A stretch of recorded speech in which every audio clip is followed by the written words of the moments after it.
Hello மக்களே, இன்னைக்கு நான் ஒரு செம்மையான ஒரு வேலை வாய்ப்போட தாங்க வந்திருக்கேன். குடுக்குறது யாரு அப்படின்னு சொல்லலாம். நம்மளோட அரசாங்கம் தாங்க இந்த ஒரு வேலை வாய்ப்பை அனௌன்ஸ் பண்ணியிருந்திருக்காங்க.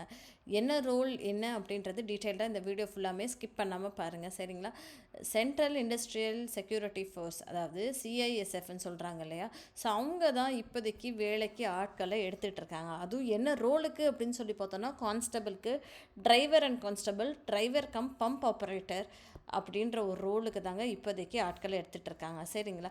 இது வந்து நீங்கள் வந்து ஆன்லைன்ஸ் அப்ளிகேஷன்ஸ் வந்து சப்மிட் பண்ணணும் அப்படின்ற மாதிரி தான் சொல்லியிருக்காங்க. கம்ப்ளீட்டாக வந்து ஆன்லைன் தாங்க. இதோட நோட்டிஃபிகேஷன் எனக்கு வெளியாயிருக்கு அப்படின்னா 3ஆம் தேதி, அதாவது 2வது மாதம் பிப்ரவரி மாதம் 3ஆம் தேதி. ஸோ கிட்டத்தட்ட பார்த்தோம்னா இன்றைக்கி தாங்க வெளியாயிருக்கு. ஸோ இன்றைக்கி வெளியானது தான் நான் உங்களுக்கு இமீடியட்டாக அப்ளை பண்ணுறேன், போடுறேன் உங்களுக்கு. ஸோ இந்த மாதிரி ரெகுலராக அப் டு டேட்டடாக இருக்கணும், எங்கே வேலை வாய்ப்புகள் இருக்குது அப்படின்றது தெரிஞ்சுக்கணும்னு ஆசைப்பட்டீங்களா, மறக்காமல் என்னோடய சேனலை சப்ஸ்கிரைப் பண்ணுங்கள். உங்களோட ஃப்ரெண்ட்ஸ்க்கும் அதிகபட்சமாக ஷேர் பண்ணுங்கள். யாராவது ஒருத்தவங்க லைஃப்பில் ஹெல்ப்ஃபுல்லாக இருக்கும் அப்படின்றது ஒரு தாட் ப்ராசஸில் தான் இந்த ஒரு சேனலை ஸ்டார்ட் பண்ணியிருக்கோம். So please do subscribe and subscribe பண்ணுங்கள், சப்போர்ட் பண்ணுங்கள். வாங்க வீடியோக்குள்ளே போகலாம். இது என்ன அப்படின்னு சொல்லி பார்த்தோன்னா, லைக் ஆன்லைன் மூலயமா தான் நீங்கள் அப்ளை பண்ண போகிறீங்கன்னு சொன்னேன் இல்லையா? என்றைக்கு வரைக்கும் அப்படின்னு சொல்லி பார்த்தோன்னா, மார்ச் மாதம் 4ஆம் தேதி வரைக்கும் தாங்க இதை வந்து ஏற்றுக்குவாங்க, சரிங்களா? ஸோ வந்து மேல் இந்தியன் சிட்டிசனுக்காக மட்டும்தான், ஓகேங்களா? ஃபீமேல் இதில் பார்ட்டிசிபேட் பண்ண முடியாது. ஆண்களுக்கான மட்டுமே இந்த ஒரு வேலைவாய்ப்பு, சரிங்களா? ஸோ வந்து சம்பளம் எவ்வளோப்பா இருக்கும் அப்படின்னு சொல்லி பார்த்தோன்னா, அவங்க இங்கே என்ன கொடுத்துருக்காங்க, பே லெவல் 3 இன் பே மேட்ரிக்ஸ் வந்து 21,700 இருந்து 69,100 வரைக்கும் கொடுக்கப்படும் அப்படின்ற மாதிரி அவங்க இங்கே சொல்லியிருக்காங்க. இது வந்து சென்ட்ரல் கவர்மெண்ட் உத்தியோகம்ங்க.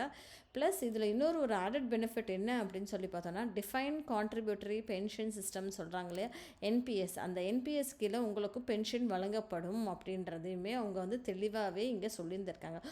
ஃபர்ஸ்ட் பேராகிராஃப்லேயே இது வந்து தெளிவாக உங்களுக்கு கம்யூனிகேட் பண்ணியிருக்காங்க, சரிங்களா? அடுத்தது அப்படின்னு சொல்லி பார்த்தோன்னா, இதில் வந்து ஒரே ஒரு அப்ளிகேஷன் தான் நீங்கள் வந்து ஃபில் பண்ண முடியும். இது எதுக்கு அப்படின்னு சொல்லி கான்ஸ்டபிள் டிரைவருக்குமே சரி, இல்லை கான்ஸ்டபிள் டிசிபிஓ அப்படின்ற ஒரு ரோலுக்குமே ஒரே ஒரு அப்ளிகேஷன் தான் ஃபில் பண்ண முடியும், சரிங்களா? ஃபஸ்ட் அண்ட் செகண்ட் ப்ரிஃபரன்ஸ் வந்து நீங்கள் கொடுத்துக்கணும். ஃபஸ்ட்டு ப்ரிஃபரன்ஸ் நீங்கள் வந்து கான்ஸ்டபிள் டிரைவருக்கு கொடுக்குறீங்களா, இல்லை கான்ஸ்டபிள்ஸ் டிசிபிஓ அப்படின்றதுக்கு எதுக்கு நீங்கள் ப்ரிஃபரன்ஸ் கொடுக்குறீங்களோ அதை வந்து நீங்கள் ஃபஸ்ட் ப்ரிஃபரன்ஸ் எதுக்கோ அப்படின்றது அதை நீங்கள் மென்ஷன் பண்ணிடுங்க. பட் ஆனால் அப்ளிகேஷன்றது ஒன்று தான் அப்ளை பண்ண முடியும் அப்படின்றது சொல்லியிருக்காங்க, சரிங்களா?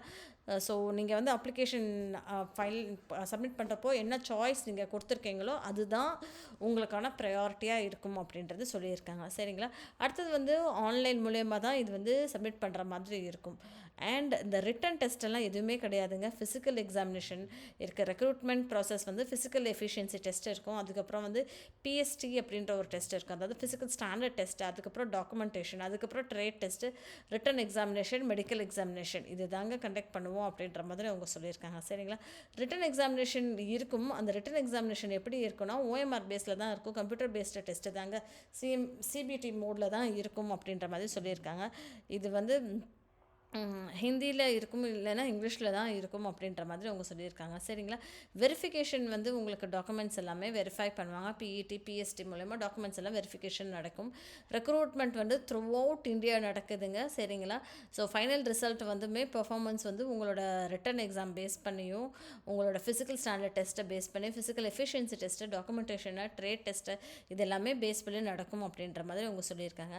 அட்மிட் கார்டை வந்து நாங்கள் வந்து டவுன்லோட் பண்ணுற மாதிரி தான் இருக்கும் அப்படின்ற மாதிரி சொல்லியிருக்காங்க. அந்த லிங்க்கையுமே நான் உங்களுக்கு கீழே டிஸ்கிரிப்ஷன் பாக்ஸில் கொடுத்துட்றேன், அதை போய் கிளிக் பண்ணி போய் பாருங்கள், சரிங்களா? அடுத்தது வந்து அட்மிட் கார்டு பற்றி தான் அவங்க கொடுத்துருக்காங்க. கட் ஆஃப் வந்து எவ்வளோ இருக்கும் அப்படின்ற மாதிரிலாம் சொல்லியிருக்காங்க. ஸோ எவ்வளோ போஸ்ட்டுக்கு இவங்க ரெக்ரூட் பண்ணுறாங்க அப்படின்னு சொல்லி பார்த்தோன்னா, கான்ஸ்டபிள் டிரைவர் டேரக்ட்டுக்கு 845 போஸ்ட்டுக்குங்க, சரிங்களா? 845 பேரை வந்து வேலைக்கு ஆட்களை எடுப்போம் அப்படின்ற மாதிரி அவங்க சொல்லியிருக்காங்க. ஸோ அதில் வந்து யூஆர் கேட்டகரியில் 344, எஸ்சி கேட்டகரியில் 126, எஸ்டி கேட்டகரியில் 63, ஓபிசி கேட்டகரியில் 228, இடபிள்யூஎஸ் கேட்டகரியில் 84 பேரை வந்து டோட்டலாக வந்து 845 பேரை வேலைக்கு எடுப்போம் அப்படின்ற மாதிரி அவங்க சொல்லியிருக்காங்க. அதே மாதிரி constable driver cum pump operator இருக்கு இல்லையா, அதில் வந்து 279 பேரை எடுப்போம் அப்படின்ற மாதிரி சொல்லியிருக்காங்க. அன்ரிசர்வ்டு கேட்டகரியில் வந்து 116 பேர், எஸ்சியில் 41, எஸ்டியில் 20, ஓபிசியில் 75, இடபிள்யூஎஸில் 27 பேரை எடுப்போம் அப்படின்ற மாதிரி சொல்லியிருக்காங்க. இஎஸ்எம்லையும் 28 பேரை எடுப்போம்ன்ற மாதிரி சொல்லியிருக்காங்க. ஸோ டோட்டலாக பாருங்களேன் அவங்க எவ்வளோ பேர் எடுக்கிறாங்க அப்படின்னு சொல்லி பார்த்தோன்னா, 1124 போஸ்ட் வந்திருக்குங்க. சரிங்களா? ஸோ கடகடன்னு எடுங்க, அப்ளை பண்ணுங்கள். இல்லைப்பா எனக்கு தேவைப்படாதுன்னு நினச்சிங்கன்னா மறக்காமல் உங்கள் ஃப்ரெண்ட்ஸ்க்கு ஷேர் பண்ணுங்க. யாராவது ஒருத்தவங்க லைஃப்பில் செட்டில் ஆகிறதுக்கு நிச்சயமாக இது ஹெல்ப்ஃபுல்லாக இருக்குங்க.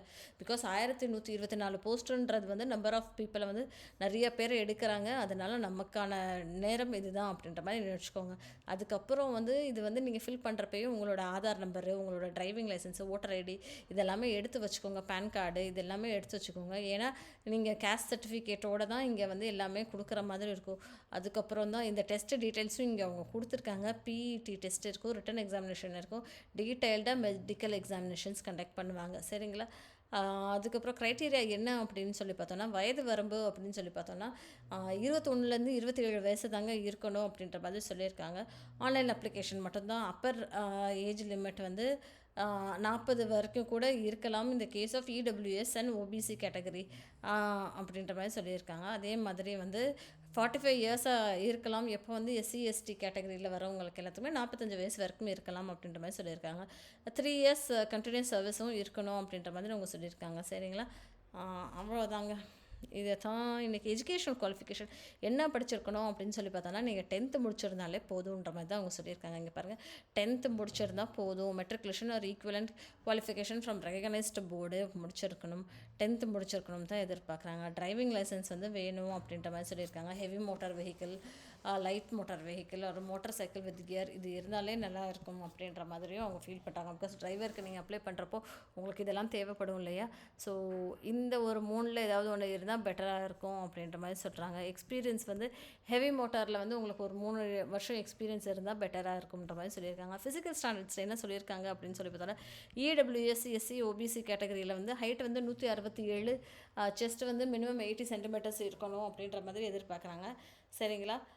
ஸோ டீட்டெயில்டாக நீங்கள் படிச்சுக்கோங்க. இதை நீங்கள் ஒரு தடவை படிச்சிட்டிங்க அப்படின்னு சொல்லி பார்த்தோன்னா, இது ஒரு 30 பக்கம் இருக்குது. இதோட லிங்க்கை வந்து நான் கீழே டிஸ்கிரிப்ஷன் பாக்ஸில் கொடுக்குறேன். நீங்கள் ஒரு தடவை இதை படிச்சிட்டிங்க அப்படின்னா உங்களுக்கு வந்து பெட்டராக இருக்கும். என்னென்ன ரீட் பண்ணுறதுக்கு அப்படின்ற மாதிரி யாரெல்லாம் அப்ளை பண்ணலாம், இதனால நமக்கு என்ன பெனிஃபிட் அப்படின்றது தெரிஞ்சிடும். இங்கே பாருங்கள், இங்கே வந்து நமக்கு வந்து எத்தனை அலாட் பண்ணியிருக்காங்க அப்படின்றது நம்ம இங்கே ஸ்க்ரோல் டவுன் பார்த்தோம்னா, ஆந்திர பிரதேஷ், கர்நாடகா, கேரளா, லக்ஷதீப், புதுச்சேரி, தமிழ்நாடு அண்ட் தெலுங்கானா சதர்ன் டிஸ்ட்ரிக்ட்லேயும் நமக்கு அலாட்மெண்ட் பண்ணியிருக்காங்கங்க. சரிங்களா? ஸோ பெசன்ட் நகர் சென்னையில் இருக்குது அப்படின்ற மாதிரி அவங்க அட்ரெஸும் இமெயில் அட்ரெஸும் கொடுத்துருக்காங்க. அதனால் நமக்கான ஒரு ப்ராப்பர் ஒரு ரோலோட தாங்க இது இருக்குது. சரிங்களா? ஃபோட்டோகிராஃபை எடுத்து வச்சுக்கோங்க. அது வந்து மினிமல் பண்ணி வச்சுக்கோங்க. எப்போவுமே நீங்கள் அரசாங்க வேலைக்கு அப்ளை பண்ணலாமே ஒரு ஃபோட்டோகிராஃபர் மினிமம் எடுத்துக்கோங்க. சிக்னேச்சர் அப்லோட் பண்ணிக்கோங்க. டாக்குமெண்ட்ஸ் எல்லாமே அப்லோட் பண்ணிக்கோங்க. அதுக்கப்புறமே அப்ளிகேஷன் ஃபீஸ் என்ன அப்படின்னு சொல்லி பார்த்தோன்னா, 100 ரூபா தாங்க உங்களுக்கு அப்ளிகேஷன் ஃபீஸு. அதுவுமே எஸ்சி எஸ்டி டிஎஸ்எம்க்கு வந்து பேமெண்ட்டும் கிடையாது, ஃபீ பேமெண்ட்டும் கிடையாது அப்படின்ற மாதிரி தாங்க அவங்க சொல்லியிருக்காங்க. இது தாங்க மக்களே இன்றைக்கி நான் உங்கள் கூட ஷேர் பண்ணணும்னு ஆசைப்பட்ட விஷயம். மறக்காமல் என்னோடய சேனலை சப்ஸ்கிரைப் பண்ணுங்கள், சப்போர்ட் பண்ணுங்கள். தேங்க்யூ.